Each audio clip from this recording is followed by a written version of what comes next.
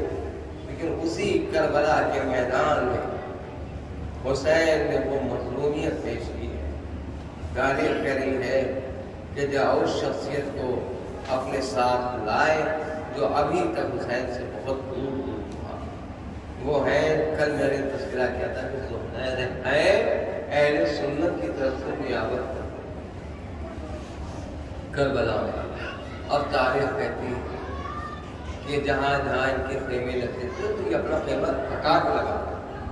یہ دیکھو حسین سے ملنا نہیں، حسین سے دور رہنا. ابھی تک یہ نظریہ ان کا ملنا تھا، یہ انداز کیا ہے حسین سے دور رہو دور رہو دور رہو. لیکن تاریخ کہہ رہی ہے کہ ایک جگہ پہ راستہ تنگ تھا، وہ جگہ بھی تنگ تھی تو خیمے آمنے سامنے گئے. کیا کہنا اس بصیر کی نگاہ جو غیر قلب ظاہر قائم. امام حسین السلام نے اب شخصیت کا اندازہ کریے اس کو بھیج رہے ہیں. امام حسین السلام نے جناب منتر کو بلایا، کہا بیٹا جاؤ ان چچا کہہ کو بلا کر لاؤ، کہو کہ ہمیں ہمارے بابا آپ سے ملنا چاہتے ہیں. اب یہ زوجہ سے بھی کہنے لگے کہ صاحب میں پہلے ہی چاہتا، بیٹے سے کہا کہ میں جو پہلے ہی چاہتا تھا کہ ان سے ملاقات نہ ہو، یہ نہ ہو. ابھی تک یہ انداز.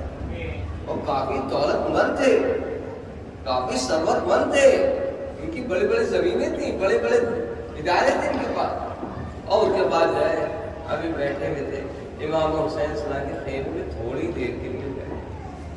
آئے تو انداز بدلا ہوا تھا، آئے تو طریقہ بدلا ہوا تھا. کہنے لگے غلاموں سے کہ جتنی میری دولت ہے وہ سب لوگ لے جاؤ، سب تم لے جاؤ. کہا کہ ابھی تو آپ یہ کہہ رہے تھے. کہا ہاں مجھے بہت بڑی دولت مل گئی. ہاں مجھے بہت بڑی دولت مل گئی. کہا وہ کون تھی؟ ابھی تو آپ یہ کہتے کہ حسین سے ہمارا کوئی سامنا نہ ہونا پائے. یہ 2 لمحوں میں حسین کے خیمے میں کیا گفتگو ہوئی کہ آپ کا دل بدل گیا، آپ کا مزاج بدل گیا. وہ کہتے یہ ہے ارے تمہیں معلوم نہیں مجھے کائنات کی سب سے بڑی دولت مل گئی. حسین نے اپنے سینے سے لگا لیا. تو ہمیں چاہتا یہ ہو کہ تمہاری زندگی کا آخری لمحہ جنت کی خاطر اٹھے، اسلام کی حفاظت کے لیے آؤ میرے سینے سے لگ جاؤ. عزیزان گرامی اب وہ کہہ رہے ہیں کہ یہی زہیر کہتے، یہی زہیر تھے شب عاشور پہلے چراغ بجھایا تو زہر قین نے کہا آقا ہم آپ کو جا چھوڑیں گے نہیں، اے آقا آپ کا قدم نہیں چھوڑیں گے، بھلے ہی ہمیں اپنی گردنیں دینا پڑے، یہ تلوار 1000 دینار کی تلوار ہے، اے آقا جب تک میرے تلوار اٹھانے کا دم رہے گا میں تلوار سے لڑوں گا، اگر ہاتھ میں طاقت نہ رہی تو میں نیزہ اٹھا کے لڑوں گا، لیکن اگر اس کو بھی نہ اٹھانے کی طاقت رہی تو میں آ کے دشمنوں کو پتھر پھینکوں گا، جب بالکل نہ رہے گی تب میں کہوں گا اے تلواروں آؤ، زہیر کا سر موجود ہے، ہمارے آقا میں صدقہ کر دو۔ بازیدان گرامی روایت کہتی ہے کہ جناب زہیر قین امام کے پاس آ جاتے ہیں، آنے کے بعد امام نے اس سینے سے لگایا، اے زہیر تم نے ہمارے اوپر احسان کیا، تم ارجن زہرا کی مدد کرنے کے لیے آئے، تم دین کی مدد کرنے آئے۔ عزیزان گرامی بہت ثروت مند تھے، بہت ہی ثروت مند۔ اس کے بعد سنیے گا عاشور کے دن یہی زہیر قین اپنے دشمنوں سے اسلام کے دشمنوں کو چن چن کے قتل کر رہے تھے، انہی نے 2000 لوگوں کو قتل کیا، واصل جہنم کیا، اور اس کے بعد تاریخ کریے میں پتھر پڑا پیشانی مبارک پر، اس کے بعد جب پتھر پڑنا تھا کسی نے کوئی طرح کا تلوار ماری، کسی نے نیزہ مارا، مارنے کے بعد یہ جاتے گر جاتے ہیں، آواز دیتے ہیں اے میرے سلطان مدد کو آؤ، اے میرے آقا مدد کو آؤ، اے میرے والی و والد مدد کو آؤ۔ ادھر امام نے اپنے دوست کی طرف دیکھا، نظر کرم سے بیتاب ہو کر چلے، اے زہیر کبھی پیشانی کو چوما، کبھی جو ہے ہاتھوں کو چوما، تم نے حق وفا ادا کر دی۔ عزیزان گرامی سوچئے کہ حسین جیسا امام زہیر کے کنارے پہنچ گیا، زہیر کے سرانے پہنچ گیا، پہنچنے کے بعد اپنے غلام کا سر اپنے زانوں پر رکھ لیا، اور حسین کا ایک شفقت بتاؤں آپ کو، حسین اپنے چاہنے والے کے منہ پر اپنا منہ رکھ دیتے تھے، وہ کہتے تھے کہ یہ میرا چاہنے والا ہے، بالے رہا، اور اس کے بعد کہتے یہ تھے کہ زمین خیال رکھنا، یہ ابو تراب کی امانتیں آ رہی ہیں، عزیزان گرامی اسلام کی امانتیں ہیں، ان کو کوئی ایذا نہ ہونا چاہیے، جس سے ابو تراب کا بیٹا کر رہا ہے۔ روایت کہتے ہیں یہاں پر جب منزل ہے، جد امجد کہا کرتے تھے کہ زہیر قین دنیا سے چلے گئے، کربلا کی شہادت اس کی زوجہ نے ایک غلام کو معین کیا، کہا کہ کربلا میں جو حالات آ رہے ہو وہ ہم کو بتانا، ترتیب والا کے بتانا۔ یہ جاتا ہے، کہتا ہے بی بی ایک دن میں حملہ ہوا تھا، رک گیا، حسین نے مہلت مانگ لی، حسین نے مہلت مانگ لی، اور مہلت مانگنے کے بعد اور جو ہے ہم کو مہلت مل گئی ہے، لہذا حملہ رک گیا۔ پھر اس کے کہا دوسری بار آیا، کبھی بھی عاشور کے دن حملہ شروع ہو گیا، ہرا صاحب جانا ہے، قتل ہوتا چلا جانا ہے۔ پھر اس کے کہا کیا ہوا، کہا حبیب مارے گئے، زہیر مارے گئے، اور اس کے کیا ہوا، پھر پلٹ جاتا ہے یہ بھی مسلم نہ ہو سکا، دونوں بچے قتل کیے گئے۔ اس کے بعد کہتے ہیں جو حسین کے گود کے پالے اب گئے، اور محمد مارے گئے، علی اکبر مارے گئے۔ کچھ دیر کے بعد پھر آتا ہے اصل کے بتاتا ہوا تو سب پیٹتا ہوا آتا ہے، واہ مصیبت واہ محمد، کہا کیا ہوا، اکارے میرا حسین قتل ہو گیا۔ جب میں چلا تھا حسین کے گلے پر شمر کا خنجر چل رہا تھا، زمین کربلا ہل نہیں تھی۔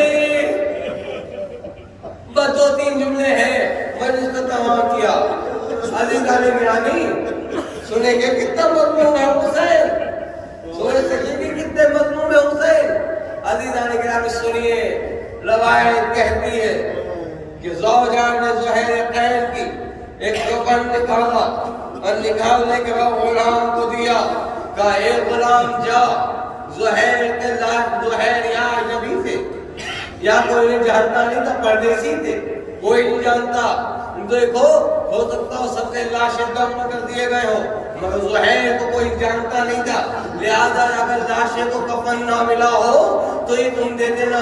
اس نے کفن لیا، کربلا کی زمین پر چلا، دیکھا حسین کا لاشا بے گور و کفن پڑا ہوا ہے، قاسم کا لاشا بے گور و کفن پڑا ہوا ہے، عباس کا لاشا بے گور و کفن پڑا ہوا ہے۔ ارے وہ تصور کیا کر رہی تھی کہ حسین تو نواز رسول ہے، ارے جا کے کسی نے بھی دفن کر دیا ہوگا، وہ کفن مل گیا ہوگا، اس لیے اس نے ایک کفن دیا، وہ لے کر چلا۔ چلنے کے بعد یوں ہی کربلا کی زمین کا معائنہ کرتا ہوا، لاشوں کو دیکھتا ہوا، اللہ دارو اب یہاں پر شرم سے نہ رونا، اس لیے کہ فرزند زہرا کی مصیبت تو سنو کہ کتنی زبردست مصیبت ہے۔ اللہ دارو سنیں گے، یہ غلام گروہ پہ تماشے لوٹتا ہوا، ایسی سودا کے پاس پلٹا، زہر قین کی کہا، زہر قین کی زوجہ نے کہا کفن لے آیا؟ کفن لے آیا؟ کہ ہاں بیوی میں کفن لے آیا۔ کہا کہ کیا تمہارے آقا کو کسی نے کفن دے دیا تھا؟ کہا نہیں بیوی کفن نہیں دیا تھا۔ اس کو غصہ آ جاتا ہے، ارے میں نے کفن دیا کس لیے تھا؟ اس لیے دیا تھا کہ جا کے اپنے آقا کو زہیر کو کفن دے دینا۔ اسے کوئی نہیں ہو تو بغیر دفن کیے ہوئے بغیر کفن دیے ہوئے چلا آیا۔ اس نے کہا بی بی میں کیا کرتا، تم نے ایک کفن دیا تھا، اے بی بی تم نے ایک کفن دیا تھا کربلا کے مقتل میں، ارے 72 لاشیں بے گور و کفن پڑے ہوئے تھے، مجھے شرم آئی، فرزند رسول کا جنازہ بے گور و کفن ہو اور میں اپنے آقا کو کفن دوں، میں اپنے آقا کو کفن دوں۔ عزیزان گرامی ایک مرتبہ تاریخ کری ہے کہ یامن دیکھ کے غلام کا زوجہ زہیر قین نے کہا میں نے تجھے آزاد کیا، میں نے تجھے آزاد کیا۔ وہ کہتا ہے بی بی مجھے آزاد کرو یا نہ کرو مگر ان کے گھر کی بیویوں کو کچھ کرم کر دو، جا کر دیکھو ان کی بیویوں کو اسیر کر لیا گیا ہے۔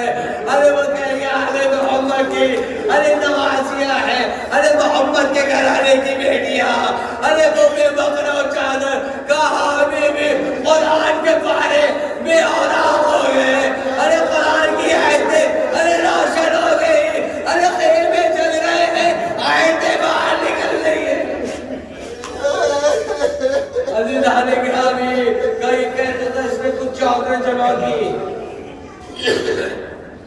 کچھ چادریں جمع کی، اور چادریں جمع کرنے کے بعد اس نے کہا کہ چادر جو ہے آل محمد کو دی جائے، آل محمد کی آل کو دی جائے۔ اس نے بیویوں کے سب پہ چادر نہیں ہے، کہا بیوی میں چادر لے کے گیا تھا، ظالموں نے وہ چادر پھر اتار لے، ازادار کیا کرا جائے۔ روایت کہہ رہی تھی آیتیں تکھیر بڑھ بڑھ کے طواف کر رہی تھی، ایک بیوی گھبراؤ نہیں، تمہارے پردے کی ضمانت قرآن لے رہا ہے۔ آئے بیویاں ناری کربلا سے یہ مخلوق جاتا ہے۔ اللہ والمسلمین والمسلمات والأحياء والأموات تعال بيننا وبينهم بالخيرات إنك مجيب الدعوات إنك على كل شيء قدير۔ بار الہ سے قبول فرما، بار الہ سے شانات کو پریشانی دور فرما، جو مقبول ان کا قرض ادا فرما دے، جو محتاج ان کی محتاجی دور فرما، بار الہ امام زمان علیہ السلام کو ان کے ساتھ